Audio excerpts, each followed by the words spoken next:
The pandemic has left a lot of small businesses in the United States struggling to survive.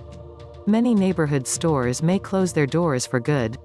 All the big corporations were allowed to remain open during the pandemic while all the small businesses were forced to close. This is called corporatism. The government chooses which businesses fail or stay open. The economy never was shut down. The stock markets traded, the banks traded, the big retailers sold goods. It's a grab before the crash, and they'll do it all again. Corporate takeover. Government dependence. Disaster. Ghost towns coming. The whales pump and dump the economy, just like the Great Depression and the recession of 2008. In politics, nothing happens by accident. If it happens, you can bet it was planned that way. Franklin D. Roosevelt. That was the plan all along. Bankrupt the middle class and small business to make room for the bigger ones like Amazon, Walmart, etc. The pandemic is literally a cash grab for big businesses. Politicians earning money from trust funds are rarely going to be very understanding towards those who are truly working for a living. While most small businesses that have applied for the COVID relief have yet to see a penny of it while their businesses die on the vine. By the time SBA PPP program wraps up, only the big corporate monopolies will have received small business loans. At least 90% of all American small businesses will be left high and dry. Their businesses closed, their workforce laid off, their properties foreclosed. But then, that was the goal from the get-go. We knew from the beginning that this program is designed by cheaters for the cheaters. Bailout money doesn't go to the right people. Trillions, soon to be quadrillions, are being given to Wall Street and the biggest corporations with no strings attached when the real small businesses are not getting any help. They are bailing out hedge funds instead of helping who really needs help. The Fed has no right to do any of this to us. Yet the Congress, who is complicit in the crimes, looks the other way. Now they have come up with trillions in free money spread thinly among the middle class while all the real money goes to Wall Street and the corporations that leverage themselves pigging out on their own stock. There are subsidies everywhere except for the lowly self-employed, no W-2, who are the ones that are still stuck in Obamacare paying four-figure premiums with no coverage. Corruption is very obvious, yet the people that should fix it are complicit in it. Congress has proven itself one of the most corrupt bodies in history. The largest and most serially fined and prosecuted bank in America, J.P. Morgan Chase, is borrowing billions from the Fed's discount window at 0.25% interest. The Fed is offering its repo loans to trading houses on Wall Street at 0.1% interest. But the loans to small businesses under the CARES Act and Small Business Administration are being made at 10 times that amount of interest. Should a small restaurant owner be paying 10 times the amount of interest as a giant trading house on Wall Street? The New York Fed has pumped into Wall Street trading houses more than $12 trillion in super cheap repo loans. Those loans began on September 17, 2019, 4 months before the first coronavirus case was reported in the United States. Retail investors can't sell stocks since they are locked into their 401ks. And the hedge funds are corrupt and getting free money. That stimulus money was never really intended to help small businesses. It was just intended to make it look like they wanted to help them. That's it. The stimulus package was intended to place a fat turkey on the bankster and corporate tables and leave small businesses snapping at each other underneath, waiting for a bony wing to drop off. It is shameful. It was never intended that small businesses receive anything more than a nod over bone or two. The $12 trillion and counting U.S. federal government and Federal Reserve bailouts are solely for Wall Street and the corrupt corporations and banksters that own both. Hello, small businesses. The Fed and government are not going to save you. In fact, it's the exact opposite. Most small businesses have been deemed non-essential. Did you hear that? You are non-essential. They want you dead. Since they can print unlimited dollars, they don't care about your tax dollars.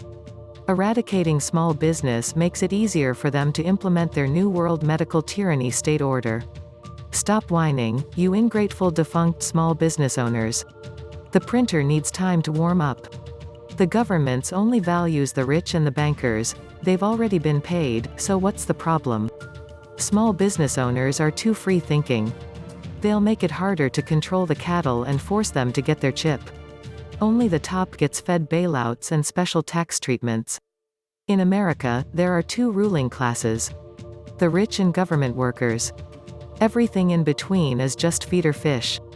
The Fed is always doing what the Fed does: oppress the saver, make grandpa work till he drops, and thank the grandkids for the loan. Politicians' actions: shutting down small business is your first clue. Yes, this is very sinister. Difficult for most of us to understand or comprehend this kind of evil. Most of us are decent people who go along to get along. Our enemy does not feel the same way or operate the same way. It's difficult to fight evil when you are not evil yourself. If you want to save yourself, open up. Call your customers and tell them you are open for business.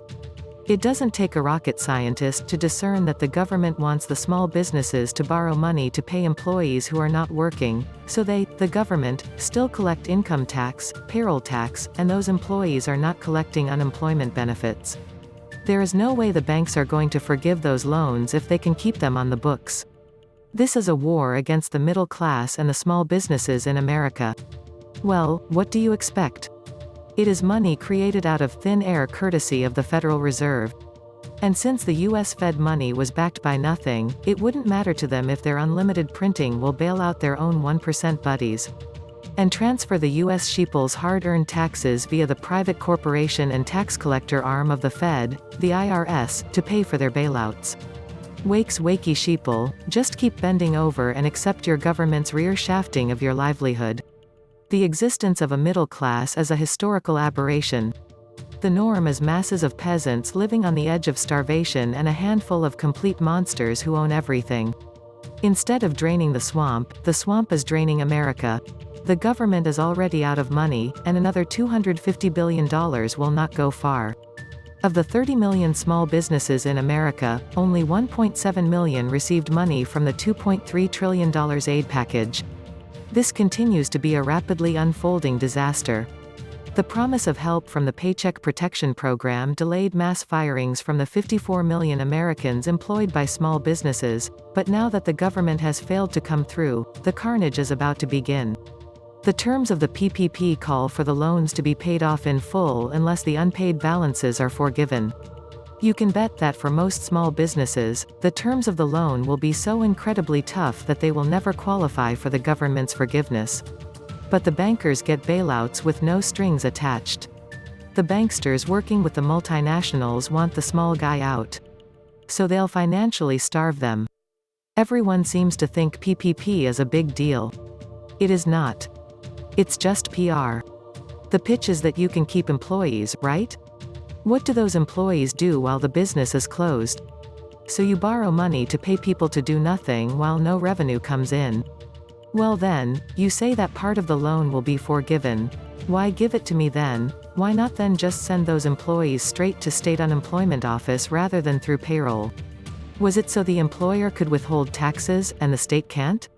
So if I had kept those employees and the government paid for 2 months of the salaries, what then?